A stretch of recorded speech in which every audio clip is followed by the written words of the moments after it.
This meant that the story gained a personal vampire, but not a political one, which I had set out to include in the first place. So I went looking for a better location in which to place the haunted park bench with the personal vampire, and I decided on Nose Hill Provincial Park, because I went to a list of vampiric traits given by David Carroll's essay on the internet, and found that this seemed like a fairly close match.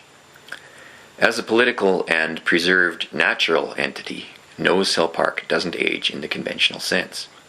It has no running water because it's an upland, dry location, but it has creeks and a river in the valleys surrounding it on 3 sides.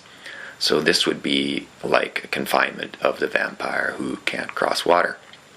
It's also a provincial entity within a municipal one, so we've got a provincial park entirely included within the boundaries of a municipality. So it has that trait of one political entity putting its turf inside the boundaries of another. It also is a haven for animals that would otherwise be excluded from the urban landscape to some extent. It's one of the best places to get mosquito bitten after a wet spell in the summer, because there's lots of long grass that gets wet, and occasionally you get a little bit of ponding of stagnant water, and there's not much pavement around.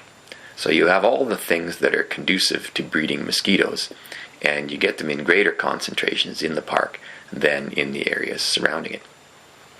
Of course, people have to work to maintain the park, and there are animals who find habitat better within the park than in the surrounding city. Nose Hill is one of the highest spots in the city, and when you stand on top of it, you're actually taller, including all the elevation differences, than most of the downtown buildings. So you actually look down on downtown, or it feels that way when you're up on top of the hill. Nose Hill requires resources to be maintained, and it requires financial and labor energies to keep it going. Of course, it's a bureaucratic provincial government entity.